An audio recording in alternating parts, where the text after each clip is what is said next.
आम आदमी पार्टी की सरकार को आए हुए लगभग 9 से 10 साल हो गए हैं। अभी भी भारत की समस्या, बेरोजगारी की समस्या चरम सीमा पे है। इन आम आदमी पार्टी की सरकार ने क्या किया इसको लेके? इससे ज्यादा बेरोजगारी की बात करें तो हमारे हिंदुस्तान में और दिल्ली के अंदर खासकर राज्य में आम आदमी पार्टी की सरकार को आए हुए लगभग 9 से 10 साल हो गए हैं। अभी भी भारत की समस्या, बेरोजगारी की समस्या चरम सीमा पे है। इन आम आदमी पार्टी की सरकार ने क्या किया इसको लेके? इससे ज्यादा बेरोजगारी की बात करें तो हमारे हिंदुस्तान में और दिल्ली के अंदर खासकर राज्य में गोल गोल घूम रही है। जैसे आपने कहा, पहले तो सरकार के हाथ में कुछ नहीं है और जो है उसके अंदर हम रोजगार दे रहे हैं, मतलब कुछ नहीं है और क्या है।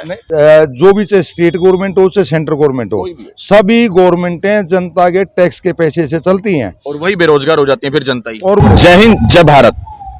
और आप देख रहे हैं मेरे साथ सीसीएन न्यूज 24 चैनल। मैं हूं आपके साथ दिनेश गर्ग जैन, वही कड़वे सवालों वाला।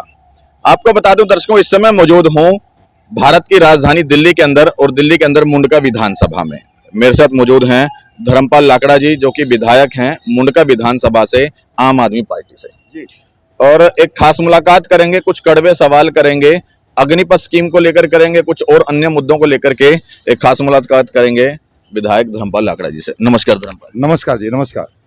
सबसे पहले बहुत बहुत स्वागत है। न्यूज 24 का धन्यवाद करता हूं कि भी अग्निपथ योजना पे हमारे विचार सुनने के लिए आप यहाँ तक तकलीफ पाए। आपके अपने क्या विचार हैं धर्मपाल जी इस अग्निपथ स्कीम को लेकर? सबसे पहला मेरे विचार से दोनों बातें हैं जी। सरकार से कोई इससे बहुत बड़ा फायदा होगा, देश को फायदा होगा, पर देश की जनता को बहुत बड़ा नुकसान होगा जी। उसका कारण ये है, जैसे हमारे प्रेमी सत्तारूढ़ भाजपा के लोग, आरएसएस के लोग, ये जो बार बार इजराइल का, कनाडा का, इंग्लैंड का, उनका हवाला देते हैं कि भाई वहाँ भी ये 4-4 साल के लिए है। उन देशों की पॉपुलेशन बहुत कम है, इसलिए वहाँ जो अपना मिलिट्री ट्रेनिंग लेकर के 4 साल मिलिट्री में रह करके जो आते हैं, उनकी डिमांड और ज़्यादा बढ़ जाती है।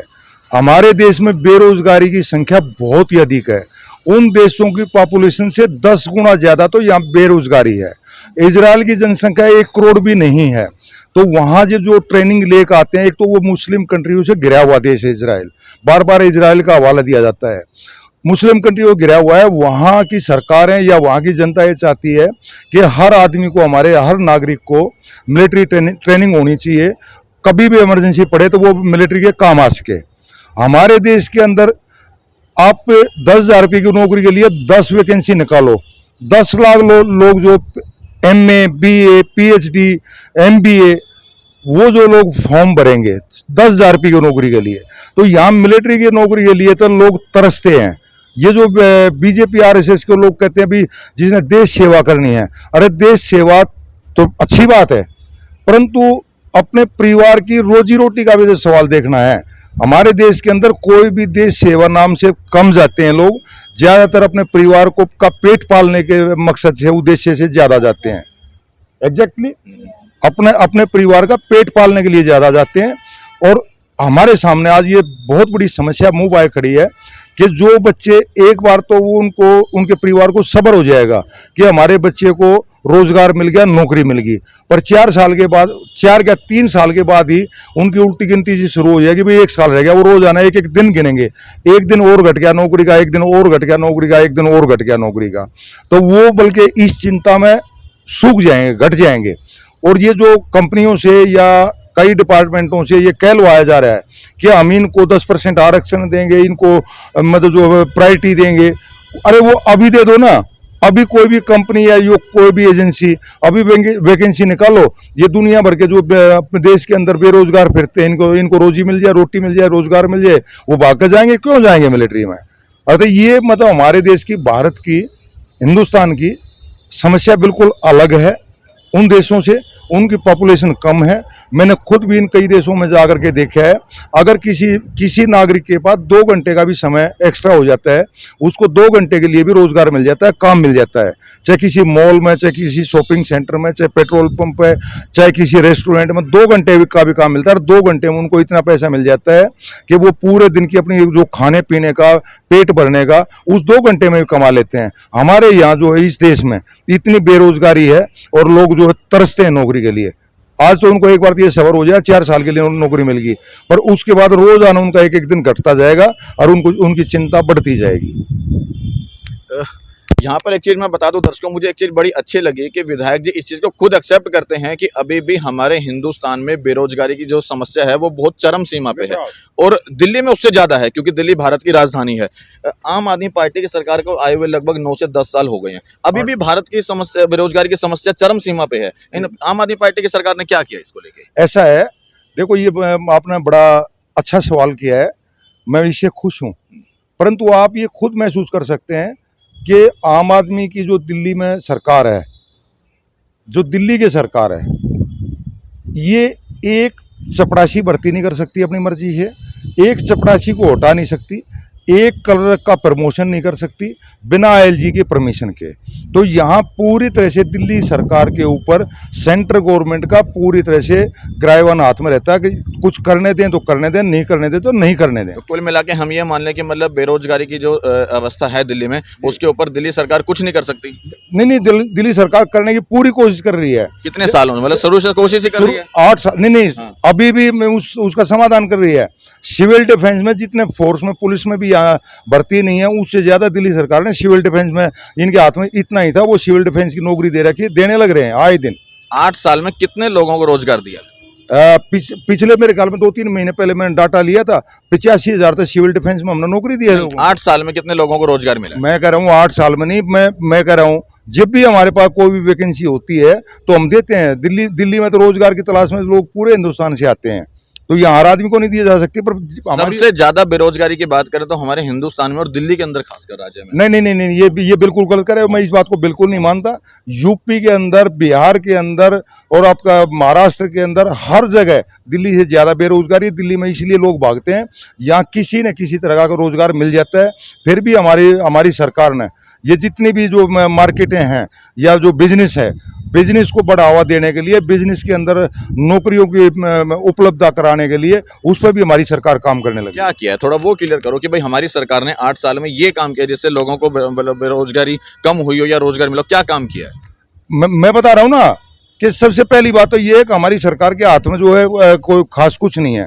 जितना भी है उस पर हम पूरा काम कर रहे हैं और लोगों को रोजगार देने लग रहे हैं हम। बात गोल गोल घूम रही है, जैसे आपने कहा पहले तो सरकार के हाथ में कुछ नहीं है और जो है उसके अंदर हम रोजगार दे रहे हैं, मतलब कुछ नहीं है और क्या है? नहीं, वो जो मैंने बता दिया ना, जितनी भी ये छोटी मोटी कॉन्ट्रैक्ट बेस की जो नौकरियां हैं उसमें हम कहीं भी कोई कमी नहीं छोड़ रहे। आप किसी भी सब कुछ ठेकेदारी प्रथा पे चलता रहेगा, कॉन्ट्रैक्ट बेस पे, पक्का कोई नहीं होगा। नहीं, पक्का उसमें कैसे कर पाएंगे जब हमारे पास इस बात की पावर ही नहीं है।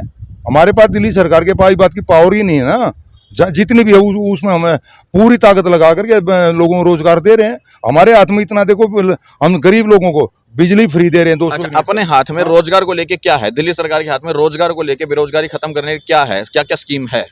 उसकी हमारी इस साल जो नया जो बजट आया था, उस बजट में हमारी सरकार ने डिक्लेयर करा है कि बिजनेस को इतना बढ़ावा दिया जाए ताकि बिजनेसमैन जो है ज्यादा नौकरियां। जिस सरकार आती हैं चली जाती हैं, तमाम सरकारें आई, तमाम सरकारें चली गई, सब अपने हथकंडे अपनाती हैं, सब वायदे करती हैं, लेकिन पूरे क्या करते हैं मैं वो बात करूं। अभी दिल्ली सरकार के हाथ में क्या है जिसको लेकर के बेरोजगारी खत्म होगी दिल्ली में? देखिए, बेरोजगारी तो इस हिंदुस्तान में इतनी पॉपुलेशन है, बेरोजगारी खत्म तो सिर्फ सेंट्रल गवर्नमेंट करना चाहे तो कुछ कम हो सकती है, वरना स्टेट गवर्नमेंट से तो कुछ नहीं हो पाएगा। अब देखो यहाँ पर कितनी बड़ी बात विधायक जी ने कही कि कोई भी सरकार, स्टेट गवर्नमेंट, कोई भी कंट्री की स्टेट गवर्नमेंट चाहे तो बेरोजगारी खत्म नहीं हो सकती। अगर सेंट्रल गवर्नमेंट चाहे तो बेरोजगारी कम हो सकती है, स्टेट गवर्नमेंट बेरोजगारी खत्म नहीं कर सकती। फिर चाहे दिल्ली की हो, यूपी की हो, बिहार की हो, महाराष्ट्र की हो, कहीं की भी नहीं, उसमें विशेष दिल्ली की विशेष, दिल्ली में, क्योंकि दिल्ली में एक अधूरी सरकार है जो हर चीज की परमिशन एलजी साहब से लेनी पड़ती है, और एलजी साहब जो है जो भी जायज भी काम होता है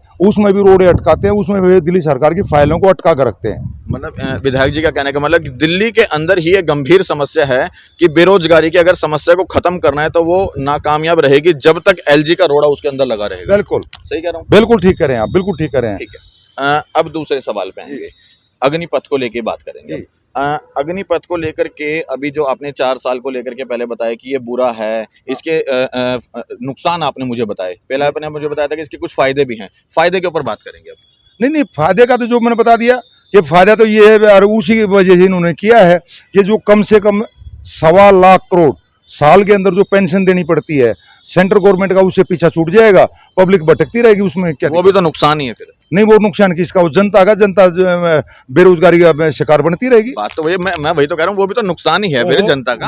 वही तो मैं कह रहा हूँ, सबसे पहले सेंट्रल गवर्नमेंट इसके लिए कदम उठाएगी बेरोजगारी हटाने के लिए, तब पूरे देश में हट पाएगी। और दिल्ली का नंबर तो उसमें भी सबसे पीछे आता है कि यहाँ होम मिनिस्ट्री और एलजी साहब दोनों जो है दिल्ली सरकार के हाथ पांव बांध कर रखते हैं। तो कुल मिलाकर के दिल्ली सरकार के हाथ में रोजगार देने के लिए कुछ भी नहीं है, क्यों? एलजी उसके अंदर रोड अटकाता है। अब अग्निपथ स्कीम की बात करें तो विधायक जी का सीधा तौर पर यह कहना है कि जो अग्निपथ की जो स्कीम है उससे सिवाय नुकसान के फायदा कोई नहीं है। नहीं, हाँ। सरकार को, सेंट्रल गवर्नमेंट को तो फायदा है, जनता को, जनता के फायदे की बात कर। जनता को कोई फायदा नहीं सिवाय नुकसान के। सरकार तो हमेशा ही फायदे में रही, कोई सी भी सरकार देख लो, नुकसान में रही तो सिर्फ जनता ही तो रही है।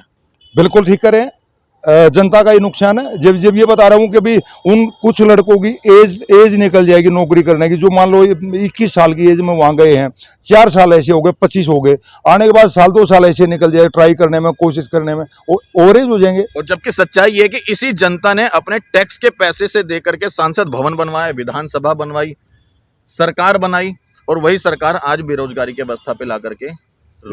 इसमें तो मैं ये कहना चाहूंगा, देखो जो भी चाहे स्टेट गवर्नमेंट हो चाहे सेंट्रल गवर्नमेंट हो, सभी गवर्नमेंटें जनता के टैक्स के पैसे से चलती हैं, और वही बेरोजगार हो जाती है फिर जनता ही, और वो जनता ही बेरोजगार होती है। तो ये तो यही है कि भाई उनका टैक्स के पैसे को फिर उसके बाद गवर्नमेंट के हाथ में जाने के बाद वो अपने मर्जी से खर्च करते हैं, चाहे वो संसद भवन बनवाने में खर्च करें, चाहे वो मुंडका गाँव की गलियां बनवाने में खर्च करें, वो उनकी मर्जी है। जनता को बेरोजगार करके नहीं, ये नहीं कहूँगा बेरोजगार करके, भाई उनकी मर्जी है कि उस पैसे को, जो टैक्स का जनता का पैसा है, उस पैसे को वो कहाँ खर्च करें। अच्छा, जनता के टैक्स का पैसा जो है वो सही जगह यूज होता है या गलत जगह इस्तेमाल होता है? उसमें भ्रष्टाचार होता है नहीं होता उसमें? वो तो सब जानते हैं जो कुछ होता है। आप बताओ, होता नहीं होता? नहीं, मैं कैसे कह सकता हूँ, मैं कोई सीबीआई का आदमी थोड़ा है, मैं उनकी जांच करता फिरता हूँ। आपके खुद के दफ्तर के सामने जो कार्यालय के बाहर भ्रष्टाचार हो रखा है, मेरे कार्यालय के बाहर किस बात का? देखो, आपके कार्यालय के बाहर की जो सड़क है वो खुद भ्रष्टाचार की भेंट चढ़ गई, वो भी खुद टूटी हुई है। नहीं, मैं जो सर्विस रोड है वो टूटी नहीं है, वो कम से कम 20 साल 25 साल पहले बनी नहीं है। एक बार दिखा दूं मैं आपके चल के? हाँ? आओ। नहीं, आप खुद के कार्यालय के बाहर की जो सड़क है वो खुद भ्रष्टाचार की भेंट चढ़ गई है। नहीं, ये बिल्कुल गलत कह रहे हो, कोई भ्रष्टाचार। दिखा देता हूँ, टूटी हुई है वो मैं देख लूंगा, पर वो जो सर्विस रोड के बारे में या नालों के बारे में कह रहे हैं, देखिए हमारी सरकार हमारे क्षेत्र के लिए भरपूर फंड देती है। देखो, भरपूर फंड देने के बाद भी वो टूटी हुई है। सुनिए, तो इतना बड़ा क्षेत्र है, मेरा 90 किलोमीटर लंबा चौड़ा क्षेत्र है, और यहाँ हर काम की जरूरत है।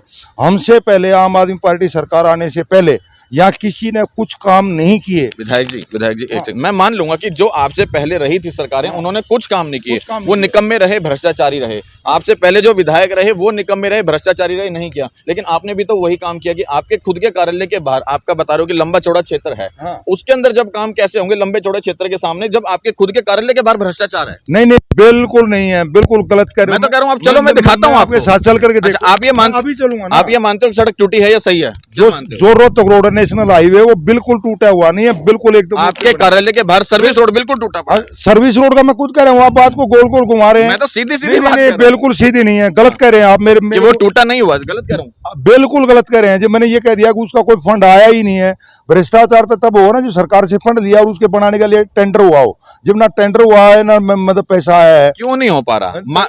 मैं ये मान लूंगा कि आपके पास टेंडर पास नहीं हुआ, और अगर टेंडर पास होता तो आप बनवा देते, यही कहना चाह रहे हो ना आप? मैं ये कहना चाह रहा हूँ कि भी मेरा इतना बड़ा क्षेत्र है, इतनी यहाँ जरूरतें हैं, ये क्यों नहीं बन पाई रोड? ये इसलिए नहीं बन पाई, सरकार अपनी तरफ से दिल्ली की सभी विधानसभाओं में सबसे ज्यादा फंड मुंडका विधानसभा, फिर भी नहीं बन पाई। ये बन क्यों नहीं पाई? यार एक ही बात के पीछे पड़े हुए आप। जिम्मे बता दिया, सर्विस रोड का कम से कम जो है 20 करोड़ का बजट चाहिए, तो मतलब वो दे नहीं रही दिल्ली सरकार? यार कहाँ से वो देंगी? अगर अब जी मान लो और चीजें जो मूलभूत सुविधाएं हैं, जैसे गांव की गलियां हैं, कॉलोनियों की गलियां हैं, पानी है, सीवर है, मेरे आने से पहले ना मुंडका विधानसभा में पानी की लाइनें ठीक। विधायक जी, आप अपने से पहले का मुझे बता रहे हैं, आप मुझे ये बताओ ना, ये वाली सड़क क्यों नहीं बन पा रही? मैं कह रहा हूँ, मैं इस बात के लिए मेरे पास 100 काम है, 100। ये वाला क्यों नहीं हो पा रहा? मैं कह रहा हूँ आप एक ही बात के पीछे पड़े हुए हैं। मैं कह रहा हूँ 100 काम है, सरकार वही प्रायोरिटी देखेगी भाई, जो सबसे पहले जरूरी है उसी का फंड देगी ना। ये जरूरी नहीं है। ये जरूरी नहीं है। नेशनल हाईवे रोड ओके करा दिया, बिल्कुल आरसीसी का बनवा दिया। देखो विधायक जी कह रहे हैं कि जो विधायक जी के कार्यालय के बाहर खुद सर्विस रोड है वो जरूरी नहीं है बनवाना, अगर वो टूटा है तो उससे कोई फर्क नहीं पड़ता। नहीं, ये नहीं कहता फर्क नहीं पड़ता। मेरा कहना ये है, आप गोल बात मत ना करें। बताएं। मेरा कहना ये है कि मेरे यहाँ 100 समस्याएं हैं, 100 कामों का फंड चाहिए, तो सरकार तो उतना ही सबके अनुपात से हिसाब से देगी ना। तो आप सरकार को कहो ना कि सरकार उस चीज का भी फंड दे आपको। मैं कहता रहता हूँ, उससे पहले और कई एक जरूरी बातें मेरे ही सामने आ खड़ी होती हैं, भाई इससे पहले ये फंड मांगना, वो मिल जाता है मुझे। अच्छा, इस जब आप मैं अच्छा लगा मेरे को कि आपने ये कहा कि जिस चीज का फंड आप मांगते हो उस चीज का फंड आपको सरकार, जिस चीज का मैं जरूरी समझता हूँ, अगर इस चीज का जरूरी समझते हो या नहीं? हाँ, अभी मैं सर्विस रोड का इतना जरूरी नहीं समझता, इसको अगले साल बनवा लेंगे, उससे अगले साल बन जाएगी, इसके ऊपर कोई मजबूरी अच्छा, नहीं है। पिछले कितने वर्षों से ये नहीं बनी है? ये 25 वर्ष से नहीं बनी है। और 25 वर्ष से, पिछले 25 वर्षों से बनी है, और अभी भी विधायक जी को ये नहीं लगता कि अभी भी ये इतनी ज्यादा जरूरी है कि ये अभी बने, अगले साल बन जाएगी या उससे अगले साल बन जाएगी? विधायक जी इस चीज को बता रहे हैं। हाँ, मेरा बिल्कुल स्पष्ट कहना है, उससे ज्यादा जरूरी जो जहाँ गरीब लोग रहते हैं, कॉलोनियों में जो कच्ची कॉलोनियों में लोग रहते हैं, उनकी जरूरतों को पूरा करने के लिए वहाँ नरक बना हुआ था मेरे आने से पहले। वे गलियां, वे नालियां, वे रोड, वे इससे पहले जरूरी है। मैं अपने घर के या अपने ऑफिस के सामने पहले प्रायोरिटी लूंगा। लोग मुझे कहेंगे भाई हमारे यहाँ गली का इतना बद हाल है, आपने अपना तो एकदम चमका लिया। मैं अपना काम अपना विधायक कार्यालय के सामने सबसे बाद में कराना चाहता हूँ, लोगों जो गरीब लोग हैं उनका काम पहले कराना चाहता हूँ। ये जो अंडरपास है इधर, हाँ, ये पूरा नीचे से ध्वस्त हो चुका है। बिल्कुल। हाँ, तो ये जरूरी नहीं है। नहीं, ये आपने सवाल बहुत अच्छा किया। जी। मैं खुद चाहता हूँ ऐसे सवाल करें। जी जी। ये मुंडका से कराला तक का जो रोड है, ये एमसीडी का रोड, इसका मालिकाना हक जो है एमसीडी का है। ये ओनिंग एजेंसी इनकी एमसीडी है, और ये एमसीडी ने ये अंडरपास बनवा था, जो चारों तरफ से जर्जर हालत है, चारों तरफ से पानी पड़ने लग रहा है। असली भ्रष्टाचार तो इसमें हुआ था। सही बात तो यह है कि दिल्ली के अंदर सबसे बड़ा भ्रष्टाचार ये है कि जनता यही नहीं जान पाती कि ये काम है किसके अंडर में। हाँ।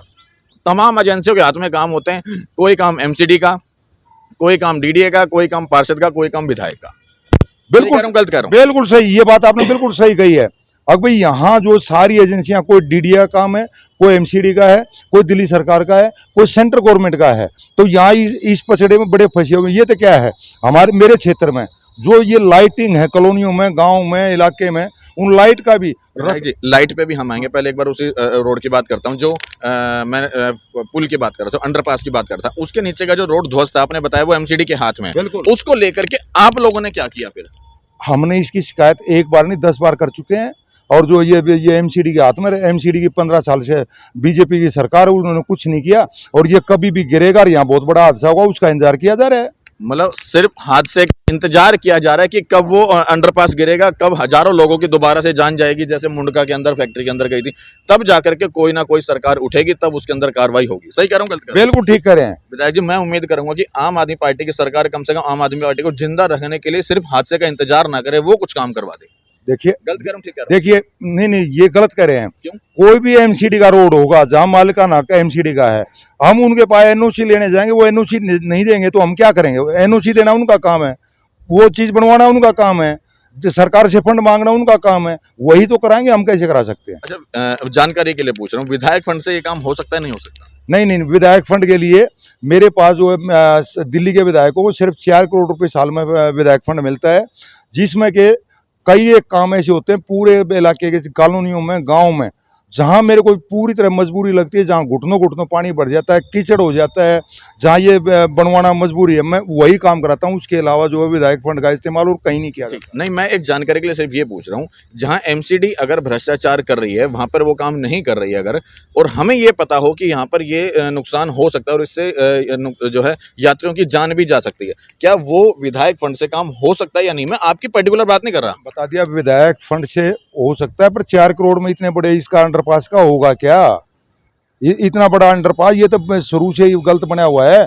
इसमें तो जो है गर्मियों के दिनों में भी, मई जून के महीने में भी 2 ट्यूबवेल जितना पानी गिरता रहता है चारों तरफ से। देखो, यहाँ पर विधायक जी का ये कहना है कि जो 4 करोड़ रुपए इनको जो फंड मिलता है, हाँ, वो कम पड़ जाता है अगर ये वहां पर भी उस फंड को लगा देंगे। हाँ, अकेले अगर वहां लगा देंगे, हाँ, तो वो कम पड़ जाएगा। लेकिन चाहे दिल्ली सरकार चाहे तो फंड ज्यादा दे करके उस चीज को भी मरम्मत का काम करवा सकती थी, और जिसको करवाना चाहिए था करवाना चाहिए था एमसीडी को। ये तो मैं कह रहा हूँ, आप कह रहे हैं, मैं कह रहा हूँ, आप कह रहे हैं, मैं नहीं कह रहा हूँ।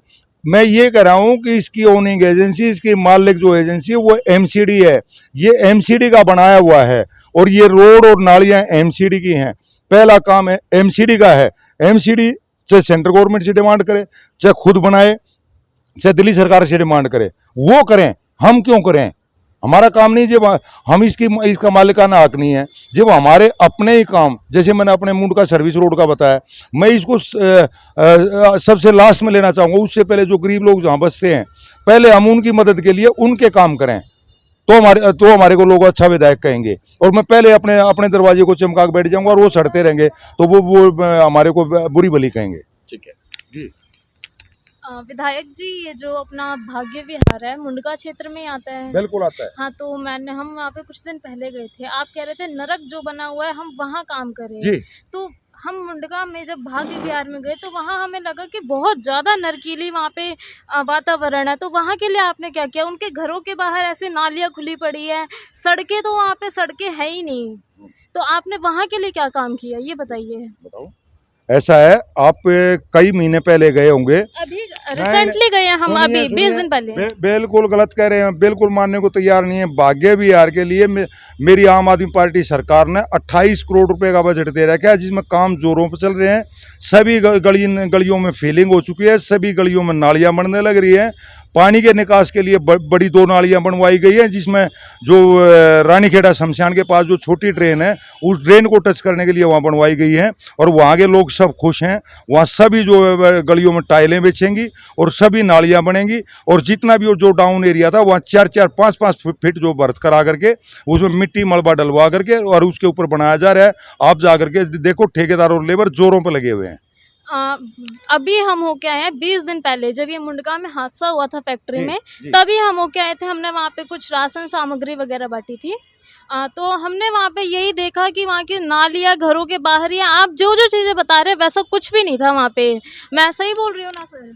नहीं, हाँ, तो ऐसा है, आप एक बार वहाँ जाइए, बेशक मेरे को लेकर जाइए और मेरे को दिखाइए। ये है पूरे भाग्य विहार के लिए मेरी सरकार ने इतना मोटा बजट दे रखा है और वहाँ पूरा काम चल रहा है। और मुझे प्रॉपर किसी गली का नाम लेकर बताओ कि ये रह गई है, असल तो वो बच ही नहीं पाएगी। और बच गई होगी तो उस पर फौरन एक्शन लूंगा और वो फौरन मैं कराऊंगा। विधायक जी, एक चीज मैं ये बताओ, हाँ। अभी जो मुंडका के अंदर जो हादसा हुआ, हाँ। उसको लेकर के भाग्य विहार के तो दुर्भाग्य हो गए थे। हाँ। क्योंकि ज्यादातर बंदे वहीं के थे, ज्यादातर नागरिक वहीं के थे। हाँ। उसको लेकर के दिल्ली सरकार ने एक मुआवजा की घोषणा की थी कि वो मुआवजा मिलेगा। वो मुआवजा अभी तक क्यों नहीं मिल पाया? देखिए, उस पर कई लोगों का जो पहचान नहीं हो पाई, कईयों का डीएनए नहीं मिल पाया। तो उस पर जो हमारी दिल्ली सरकार, जो हमारे मुख्यमंत्री जी जो वायदा करते हैं, जो जुबान देते हैं, वो दो दिन लेट हो सकता है, बाकी उसके लिए ना नहीं होती। सच्चाई ये है कि जो मुख्यमंत्री जी ने मुआवजा देने की घोषणा की थी वो भी नहीं मिला है, जो प्रधानमंत्री जी ने घोषणा की थी वो भी नहीं मिला है। क्यों? और जबकि जरूरत सबसे ज्यादा है। मेरा कहना यही है कि भाई वो काम अभी अधूरा होगा, उसकी रिपोर्ट आनी बाकी रह रही होगी, CFSL की रिपोर्ट बाकी रह गई होगी, DNA की रिपोर्ट बाकी रह गई होगी। मैं खुद ये मानता हूँ कि जितने लोग हताहत हुए थे, उनमें से आधे लोगों की भी पहचान नहीं हो पाई थी।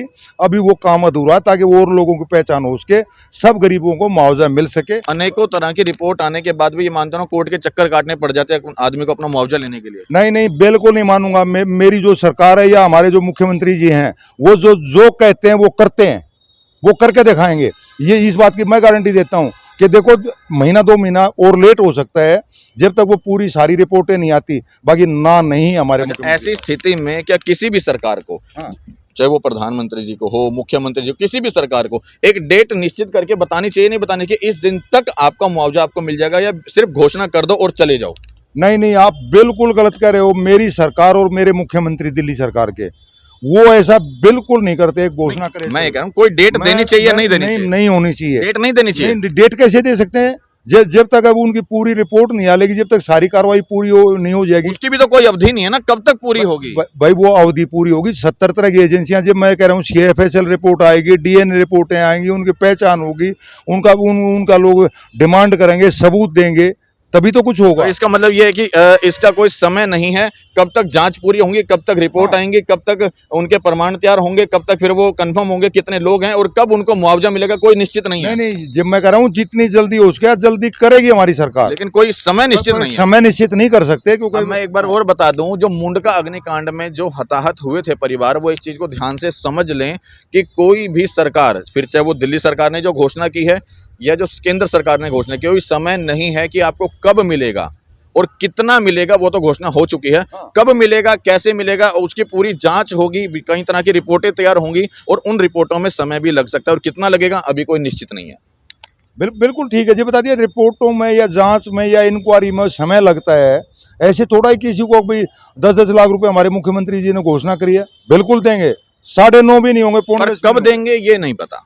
वो जब उसकी जांच रिपोर्ट हर डिपार्टमेंट की आ जाएगी तब दिया जाएगा। अब वो जांच रिपोर्ट कब आ जाएगी ये कोई पक्का नहीं है, कितने दिन तक आ जाएगी ये कोई पक्का नहीं है, जांच कब तक चलेगी ये कोई निश्चय में नहीं है। अच्छा, अब बात करेंगे अग्निपथ की स्कीम को लेकर के, जो अग्निवीरों को बनाया जा रहा है जो 4 वर्ष की अवधि के लिए, इसको लेकर के आपके अपने क्या विचार हैं कि 4 साल की अवधि जो की है वो सही है या गलत है?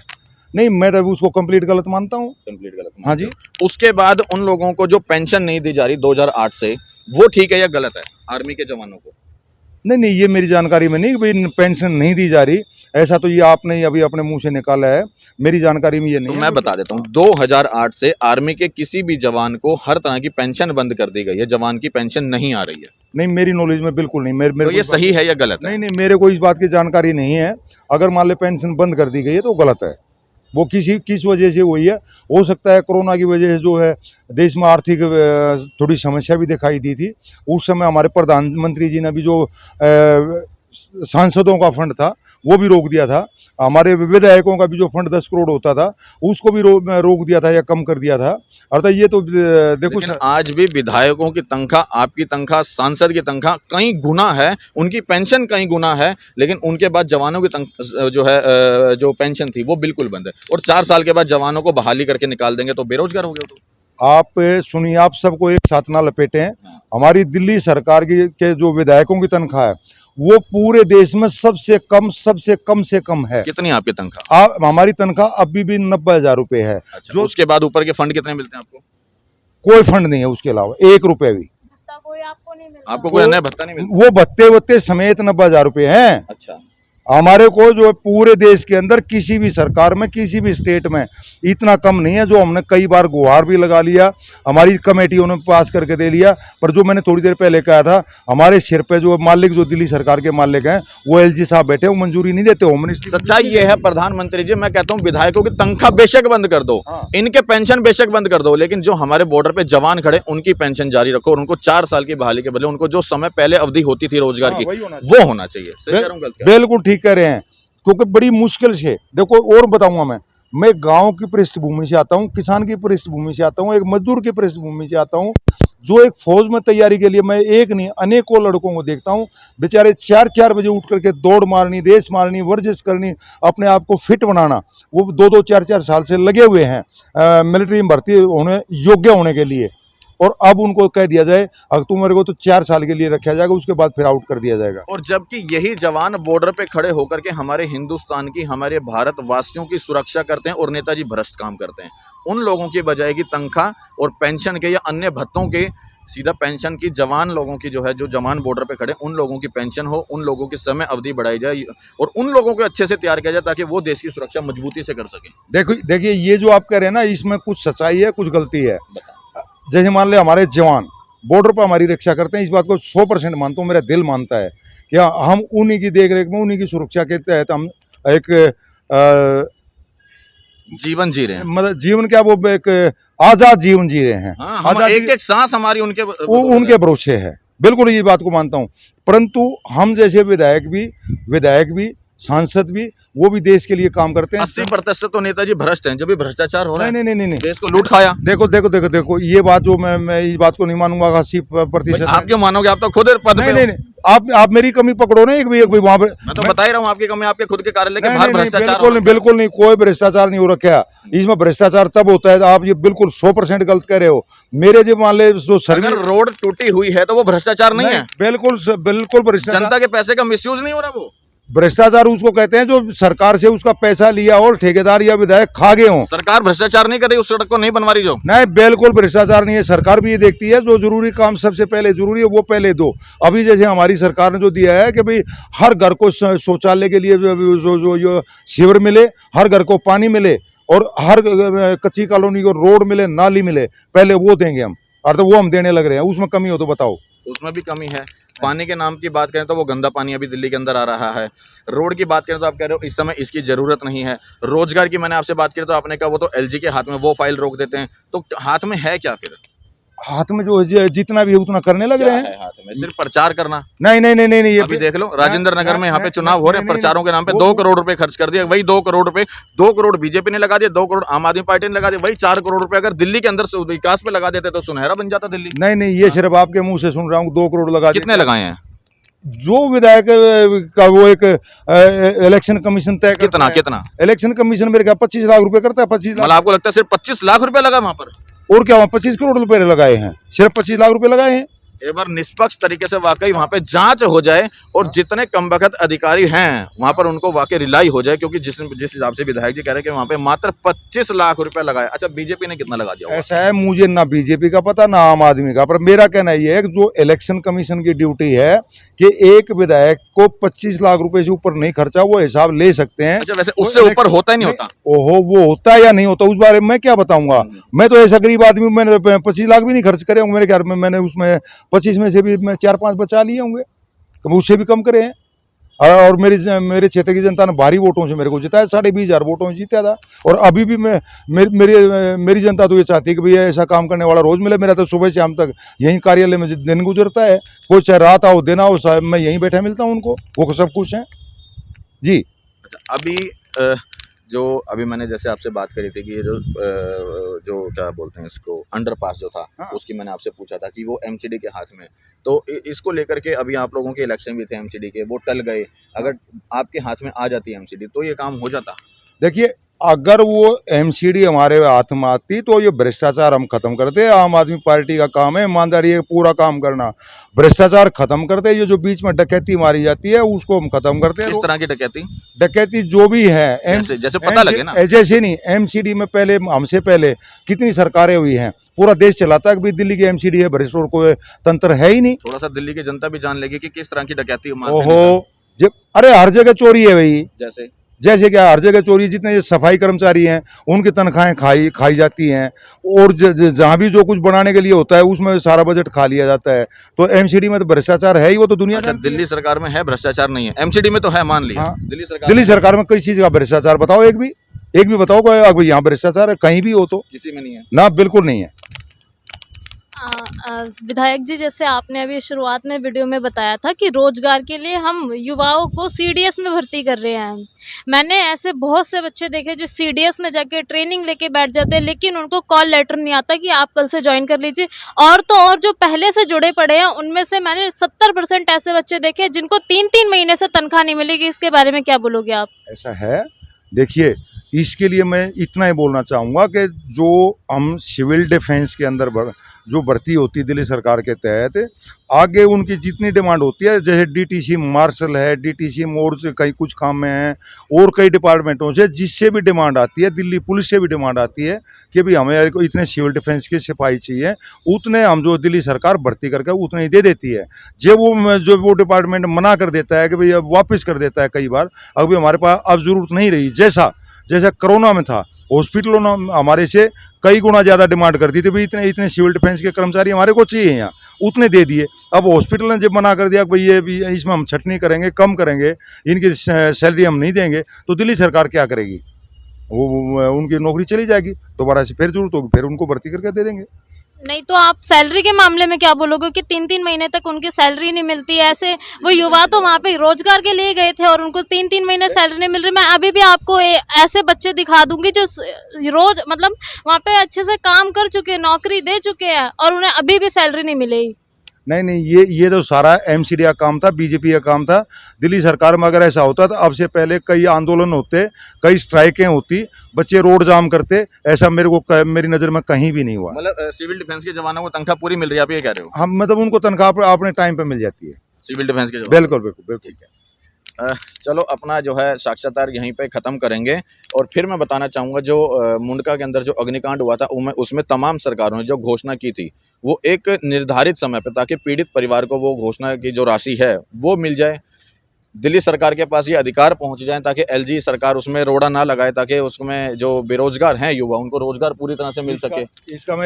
इसका एक और जानकारी देना चाहूँगा, जो मेरी जानकारी में आई बात, कई लेबर के लोग ऐसे भी मरे हैं इसका अग्निकांड में, जो यहाँ दिल्ली के ना नागरिक थे, ना उनके आधार कार्ड थे, ना उनके वोटर कार्ड थे, और वो सीधे यूपी, बिहार, बंगाल, दूसरे स्टेटों से आए थे और अपने यहाँ कहीं ना कहीं भाग्य विहार जैसी कॉलोनियों में किराए पर रहते थे, और यहाँ उन्होंने 10-10, 12-12 हज़ार रुपये की नौकरी पकड़ ली, जो दिल्ली सरकार के रिकॉर्ड में भी नहीं है। तो उनको मुआवजा कैसे दे पाएंगे जब तक वो यहाँ के नागरिक साबित नहीं होंगे, जब तक उनके ये प्रूफ नहीं होंगे कि वो इस अग्निकांड में हताहत हुए हैं, तो उससे पहले दिल्ली सरकार कहाँ से मुआवजा देगी उनको? अच्छा, इसी बात पे एक बात और बताएं मेरे को। जब ये मुंडका अग्निकांड जो हुआ, जो फैक्ट्री यहाँ पर चल रही थी, यहाँ पर लेबर इंस्पेक्टर जाके जांच नहीं करता था क्या कभी कि कितनी लेबर काम कर रही है, कहाँ की लेबर काम कर रही है, उनके आधार कार्ड हैं या नहीं है? ऐसा है, मैं ऑन रिकॉर्ड कैमरे पे कह रहा हूँ, ये जितना भी फैक्ट्री लाइसेंस वगैरह का काम है ये सारा एमसीडी का। एमसीडी के जो इंस्पेक्टर थे हमारे यहाँ, एक कौशिक थे, उन्होंने यहाँ मुंडका गांव के, मुंडका इलाके के अवैध हजारों फैक्ट्रियों में उन्होंने मंथली बांध रखी थी। तब वो कमी दिल्ली सरकार की नहीं है। लेबर इंस्पेक्टर की बात करूँ, लेबर इंस्पेक्टर वो भी अपना कुछ करता हो, मेरी नजर में तो नहीं है। लेबर इंस्पेक्टर दिल्ली सरकार के अंडर में आता है? ओहो, लेबर इंस्पेक्टर मेरे को जानकारी नहीं दिल्ली सरकार के अंडर में है, किसके में है। चलो तमाम अधिकारी इसके अंदर, फिर मैं कहूँगा एक एक अधिकारी का नाम लूँगा तो शायद लंबा हो जाएगा विषय, और बात ये कि सच्चाई ये कि इसमें तमाम सरकारें इन्वॉल्व रही थी, तमाम तरह के जो है नेता इसमें इन्वॉल्व रहे थे, तमाम तरह के अधिकारी इसके अंदर इन्वॉल्व रहे थे, क्योंकि अगर सही मायने में कोई भी ईमानदारी से काम करता तो शायद इतना बड़ा हादसा ना होता। और अभी भी मुंडका के अंदर इस तरह की बहुत सी अनेकों अवैध तरीके से फैक्ट्रियाँ चल रही हैं, उनके ऊपर उम्मीद करूँगा दिल्ली सरकार से भी और केंद्र सरकार से भी, एमसीडी से भी, कि इसके ऊपर निष्पक्ष तरीके से जाँच करके जो अवैध तरीके से फैक्ट्री चल रही है उनको बंद करवा दें। दिल्ली का पोल्यूशन अपने आप खत्म हो जाएगा। मतलब ये बिल्कुल ठीक कह रहे हो, मैं इस बात को मानता हूँ। मुंडका इलाके में आज भी हजारों फैक्ट्रियां, गोडाउन और अनऑथराइज, बिना नोटिफाई के, बिना कंफर्म के ऐसे इंडस्ट्री एरिया आज भी चल रहे हैं। वहाँ भी कभी ऐसा ही हादसा होगा तभी आप जैसे पत्रकारों की आँख खोलेंगे, फिर हमसे जवाब मांगेंगे। अब मेरे को एक भी ये बता दो कि भी इस फैक्ट्री को या इस गोडाउन के ऊपर एक्शन लेने का विधायक का क्या अधिकार है? नहीं, विधायक जी का अधिकार अगर सील करने का नहीं है तो सील करवाने का तो है कम से कम। नहीं, उसमें एक एक के खिलाफ हम किस को कंप्लेंट करें? हम एक नहीं 20 कंप्लेंट कर चुके हैं कि भी ये गलत चल रहा है, ये गलत हो रहा है। मैंने तो यहाँ तक करा, मैं प्रूफ देता हूँ कि मैंने जो अपना डीडीसी की मीटिंग में जितने ये अवैध कनेक्शन लेते थे वो दिल्ली सरकार के अंडर थे। अवैध मतलब पावर के कनेक्शन लेने में मैंने अपने लेटर से बंद करा दिया। सही बात तो ये है विधायक जी, अगर वहां पर एमसीडी अगर लाइसेंस ना देती, अगर नहीं दिया, और अगर दिया है तो उसकी जांच कर लेती, और दिल्ली सरकार के अधिकारी भी उसमें जांच कर लेते, लेबर इंस्पेक्टर वहां पर जाकर के जांच कर लेते, तमाम अधिकारी अगर निष्पक्ष तरीके से वहां पर काम करते तो शायद इतना बड़ा हादसा नहीं हो पाता। इसमें सारे ही अधिकारी, सारे ही नेता भ्रष्ट हैं जो इसके अंदर शामिल थे, जो इसके अंदर शामिल। नेता का नाम ना लें, नेताओं का नाम ना लें। कोई नेता इन्वॉल्व हो तो मुझे बताएं, मैं यहीं बैठा हूँ, ऑन कैमरे बोल रहा हूँ। यहाँ का जो नेता मैं हूँ, विधायक मैं हूँ। यहाँ तो बहुत सारे नेता हैं, सिर्फ आप ही नेता थोड़ी हो। यहाँ तो मुंडका के अंदर हजारों तरह के नेता, घर घर में नेता है, अपने आप को नेता समझने वाले बहुत लोग हैं। ऐसा अकेले आप ही थोड़ी हो।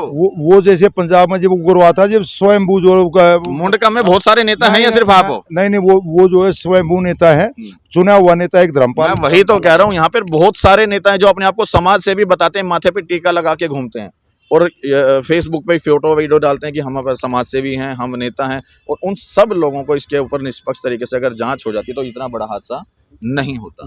वो सब लुटेरे हैं, वो पेशेवर हैं। बाकी सब नेता लुटेरे हैं, बाकी सब नेता। अच्छा, बिल्कुल गलत कह रहे हो आप। नेता कौन है? लुटेरे कौन है? जो समाज सेवी के नाम से जो टीके लगा कर घूमते हैं, अपने आप को नेता बताते हैं, जो ना निगम पार्षद है, ना एमएलए, ना एमपी हैं, तब वो जो उनको तो मैं लुटेरे कहूंगा। वो जो है स्वयंभू ठेकेदार हैं। और तो वो कुछ भी करते हैं तो उसके बारे में राजनीति को ना घसीटे, नेताओं को जो बुरा भला ना कहें। नेता मैं हूँ, विधायक चुना हुआ मैं हूं।